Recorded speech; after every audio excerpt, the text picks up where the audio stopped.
kelin qiz emas, qul. Etilmaydigan qoida. Yo, etiladi. Ochiqdan ochiq aytilar ekan. Men nechtasini guvoh Ya'ni bo'ldim. qulsiz deyilmaydi-da. Ha.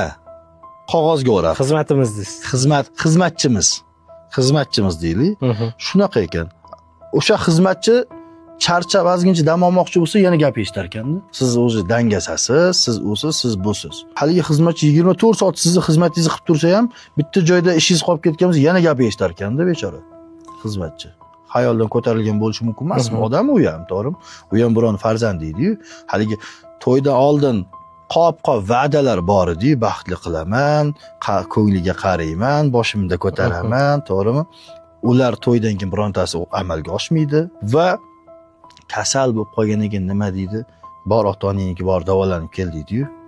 Nimaga desa aytadiki, sani bizga xizmating keragi, men bu joyda hozir pulimiz yo'q edi-da, davolatishga deydi. Bor ota-onangga davolanib kelgin deydi. Farzandlarchi edi, farzandlardan olib ketib shu buvisini ko'rib keladi. Tangan ikkinchi tomondan ham javob berib ketaman-da. Erdan ayolga nisbatan hurmat va muhabbat yo'q.